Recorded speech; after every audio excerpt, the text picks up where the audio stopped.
Bonjour. Avant de démarrer ce module, je veux dire quelques mots concernant la mise à jour de juillet 2020. Le document avait été produit initialement en 2018. Le changement qui a été effectué est sur l'adresse de courriel.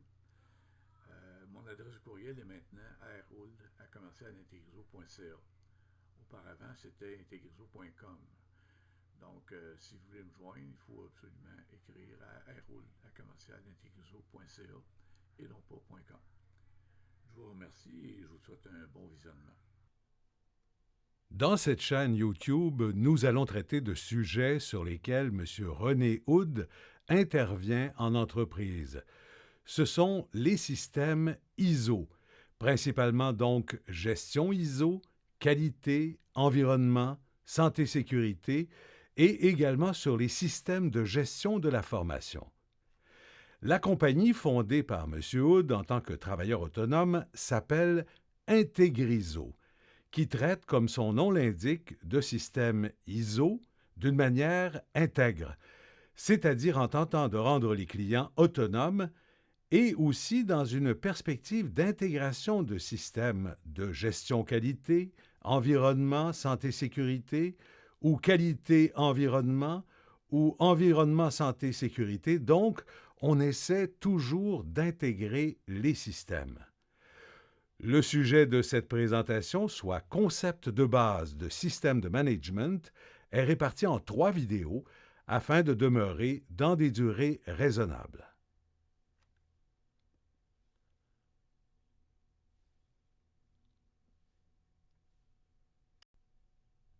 Le sujet est subdivisé en 3 parties. Il est destiné à des personnes qui ont peu ou pas d'expérience dans le domaine. On décrit l'Organisation internationale de normalisation. On présente aussi le modèle qui est derrière les systèmes de gestion ISO et on explique aussi comment on va passer du modèle théorique à la pratique.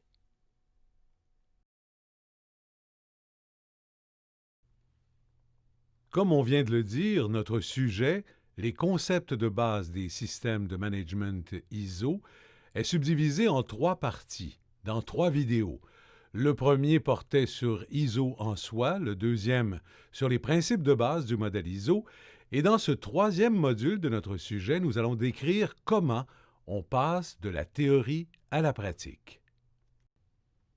Une chose qui a été maintes fois répétée, c'est que le concept d'ISO était d'écrire ce qu'on fait, de faire ce qu'on a écrit et de le prouver. C'est classique, mais moins évident depuis quelque temps, et nous reviendrons sur cette question. Donc, le modèle classique de documentation ISO comportait 3 niveaux de documents qu'on consignait dans 2 catégories de manuels. Il pouvait y avoir des variations, mais généralement, c'est ainsi que les choses se passaient. Le premier niveau, c'est le manuel principal de l'organisme, qui comportait entre autres la politique de la compagnie en matière de qualité, environnement, santé, sécurité, en prenant pour acquis qu'il s'agit d'un système intégré. Le deuxième niveau de document était aussi inclus dans le manuel principal de l'organisme, manuel qui éventuellement était envoyé aux auditeurs externes pour être analysé. Ce deuxième niveau, c'était la description des processus, la façon dont la compagnie ou l'organisme, de façon plus générale, applique les exigences de la ou des normes, ce qu'on appelait dans le temps des procédures système. On y retrouvait aussi les exclusions. Le troisième niveau, ce sont les manuels départementaux.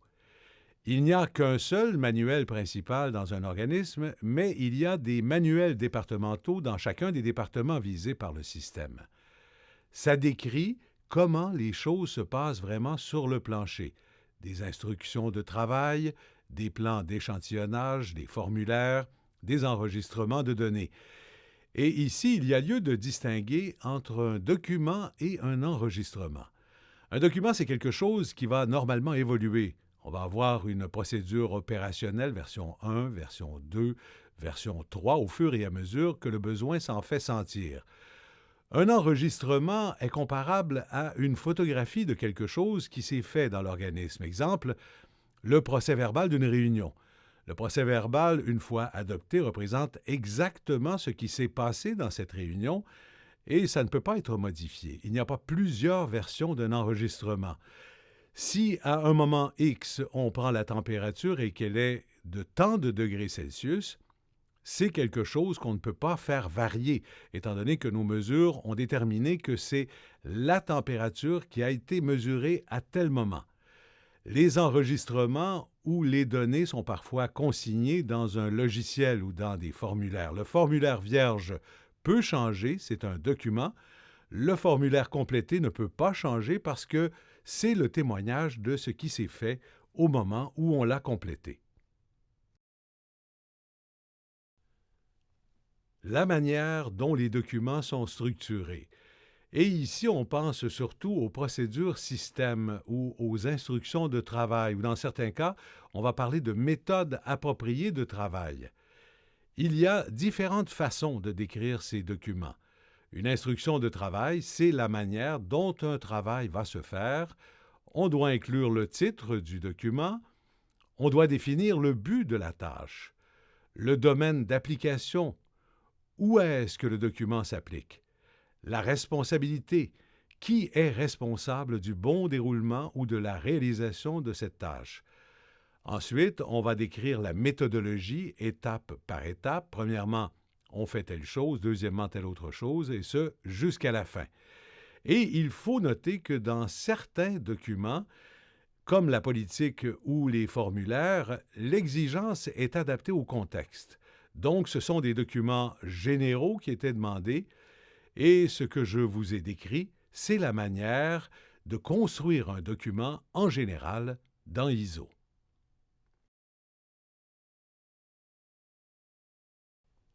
Les éléments de la maîtrise documentaire. On veut s'assurer que nos documents soient maîtrisés, c'est-à-dire que le bon document est disponible au bon endroit, au bon moment. Normalement, on va mettre le nom et le logo de l'organisme. On va donner le titre du document et le code d'identification. On doit nécessairement codifier nos documents. On doit indiquer quelle est la version du document, version 1, 2, 3, 4, 5, 1.1, 1.2, etc. On doit faire une mention concernant l'identification des copies contrôlées. Aujourd'hui, les documents sont toujours conservés dans des logiciels. Parfois, on a besoin d'une copie imprimée. Celle-ci doit inclure une note indiquant que la copie est contrôlée et soumise à la maîtrise documentaire. La date est l'objet de la dernière modification. La pagination, généralement, on va utiliser le modèle page 1 de 2, 3, 4, 5, de manière à avoir une idée du nombre de pages. S'il en manque une, on va le savoir immédiatement. Généralement, les documents sont conservés dans des systèmes informatiques. Si on a besoin d'imprimer un document conservé dans le système, dans certains cas, on va indiquer la date d'impression et ajouter la période pendant laquelle le document est considéré comme valable. C'est afin de s'assurer qu'il n'y a qu'une seule version officielle qui est conservée dans l'ordinateur.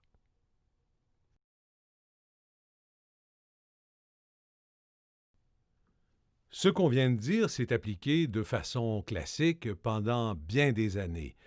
Maintenant, la documentation a changé. La façon de voir la documentation a changé dans les nouveaux systèmes. Il fut un temps où on disait qu'un système de management ISO, c'était un système documenté. Pas un système documentaire, c'était un système documenté. Parce que ce qu'on faisait, on devait l'écrire. Cela a été beaucoup critiqué parce qu'il y a eu des excès, et cela a amené les critiques. Les rédacteurs des normes ont tenu compte de ces critiques et ont progressivement réduit les exigences relatives à la documentation. On y revient. Dans les versions récentes des normes, on n'exige ni procédure système, ni manuel. Ce qu'on va demander dans certains cas, c'est de la documentation. Donc, désormais, la distinction entre document et enregistrement a été supprimée. Toute documentation qui est requise est désignée sous l'expression « information documentée ». Dans les normes, on va dire telle ou telle chose doit être faite et doit être consignée dans une information documentée. L'information documentée, ça vise les documents et les données, les enregistrements. Ce qui n'empêche pas que la documentation est essentielle à la rigueur opérationnelle. C'est sûr que si on veut que quelque chose soit bien enseigné, c'est bon d'avoir un document. Si on veut que quelque chose soit fait toujours de la même façon, c'est bon qu'on ait la bonne manière écrite quelque part. Par exemple, si on veut gérer la question des aspects environnementaux dans ISO 14001, si on veut faire ce qu'on appelle l'analyse d'impact, c'est-à-dire un genre d'analyse de risque, lorsqu'on a seulement le tableau, si on change de responsable, ça peut être compliqué. Les gens peuvent s'y perdre. Donc, décrire comment on a fait notre analyse de risque pourrait être une bonne idée, mais ce n'est pas toujours exigé.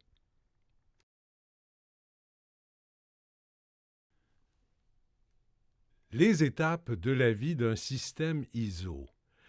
Quand un organisme veut se doter d'un système de management ISO, la première chose à faire, c'est une analyse d'écart, c'est-à-dire qu'on prend les exigences de la norme et on vérifie dans quelle mesure on y est conforme. Généralement, pour chacune des exigences, on va avoir une échelle de 1 à 4. 4 étant la conformité complète, 1 étant le constat qu'il n'y a rien de fait pour le moment. Tout ça nous permet de définir notre plan d'action. Par la suite, on doit documenter le processus de l'organisme, valider les documents, vérifier l'efficacité des processus et réaliser des analyses de risque. On doit choisir un registraire. Qu'est-ce que c'est qu'un registraire? C'est un organisme qui est mandaté par le Conseil canadien des normes pour vérifier et approuver les systèmes de gestion dans les différentes compagnies. Le registraire, c'est une compagnie. Le registraire embauche des auditeurs qui vont se rendre dans les organismes pour vérifier, auditer les systèmes et recommander l'enregistrement des systèmes. Le registraire est un fournisseur. Normalement, on va en rencontrer plusieurs pour voir comment ils fonctionnent. On va s'informer et c'est toujours un contrat de 3 ans à compter de la date de l'audit d'enregistrement. Normalement, le registraire doit commencer par vérifier la documentation.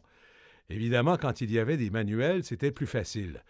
Mais il y a toujours la pertinence de vérifier la documentation existante par l'auditeur et il va bien sûr faire des recommandations et signaler les non-conformités. On doit faire la mise en œuvre du système de management, l'ensemble du système au niveau des exigences générales et au niveau des exigences plus spécifiques par département.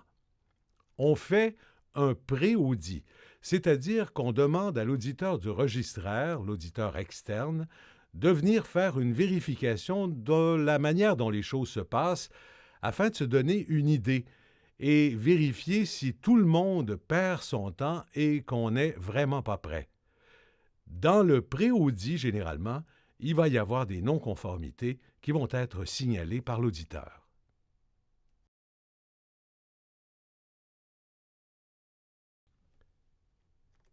Une fois qu'on a fait ça, on s'assure de vérifier toutes les composantes de notre système, les processus, les articles de la norme. Tout cela doit être vérifié à l'interne par des audits internes avant l'audit d'enregistrement.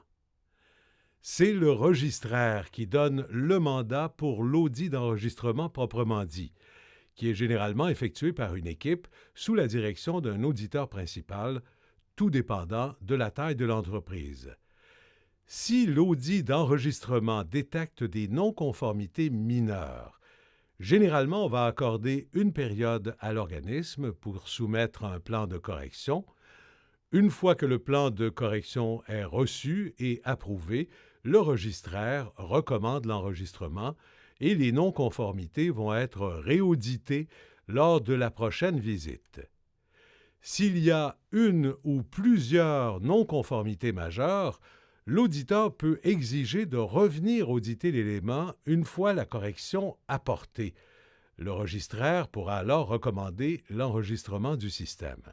Par contre, cela dépend de la gravité du problème et c'est l'auditeur-chef qui prend les décisions à ce niveau-là. Généralement, les non-conformités majeures au moment de l'audit d'enregistrement ne devraient pas être encore présentes parce qu'il y a eu un pré-audit, mais cela peut arriver.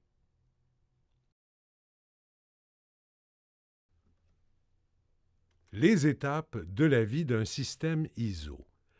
Sur une période de 3 ans, l'ensemble des exigences des processus du système doit être audité par le registraire à l'occasion d'audits de contrôle. La périodicité des audits de contrôle est déterminée par l'organisme audité, par le client. Pour un audit de contrôle, généralement, un seul auditeur va venir. Il y a 2 modalités qu'on peut observer. La première est dans la colonne de gauche. Au temps 0, vous avez l'audit d'enregistrement. À intervalle de 9 mois, donc après 9, 18 et 27 mois, on a des audits de contrôle. Et après 3 ans, 36 mois, on a un audit de réenregistrement. Cette fréquence est possible, mais relativement rare. Normalement, quand les responsables du système, la direction, jugent que les gens à l'interne ont besoin d'être motivés ou être davantage sensibilisés au système, ils vont utiliser cette première modalité, mais elle apparaît comme marginale. La deuxième modalité, dans la colonne de droite, c'est ce qu'on voit la plupart du temps. C'est l'audit d'enregistrement et 2 audits de contrôle après 12 et 24 mois. Et après 3 ans ou 36 mois, on va à l'audit de réenregistrement. Les normes d'une version à l'autre. C'est certain que les normes, comme on l'a dit, vont être vérifiées et dans certains cas révisées. Il y aura de nouvelles versions. Par exemple, on l'a dit, il y a la norme ISO 9001-2008 qui a été suivie par la norme ISO 9001-2015. Normalement, les normes sont revues à intervalles. Généralement, au bout de 5 ans, on regarde et s'il y a besoin d'une nouvelle version, on va se donner 1 an ou 2 pour la produire. Ce n'est pas une règle immuable, mais c'est généralement comme cela que ça s'est fait. À partir de la publication d'une nouvelle version, aucun organisme ne peut obtenir un nouveau certificat en vertu de la version précédente. Une période de 3 ans est accordée pour le passage des systèmes à la nouvelle version. Exemple, un organisme dont le système qualité est enregistré selon ISO 9001-2008 doit passer à la version 2015 avant la fin de 2018. 2015 plus 3, ça fait 2018. Avant le 3e anniversaire de la norme, il faut qu'il soit passé à la version 2015. La 2008 ne peut plus être en vigueur. Deuxième exemple, aucun nouveau système santé-sécurité ne peut être certifié OSAS 18001 à partir de février-mars 2018, qui est le moment de la publication officielle de la norme 45001. Les systèmes préalablement certifiés 18001 devront être convertis pour février-mars 2021. Encore là, 3 ans après la publication de la nouvelle norme.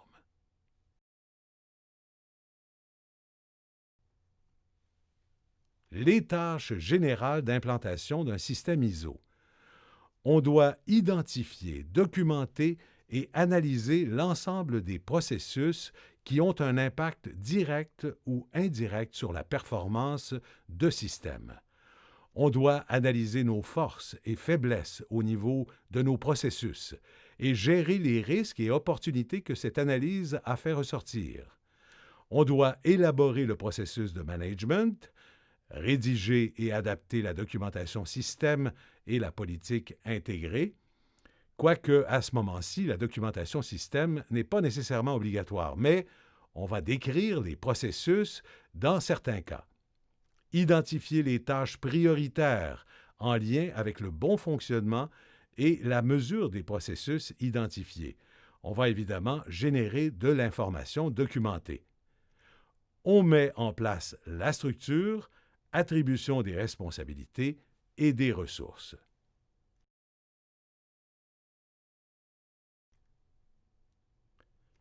Nous allons réaliser la mise en œuvre du système de management de façon à nous permettre de produire des résultats.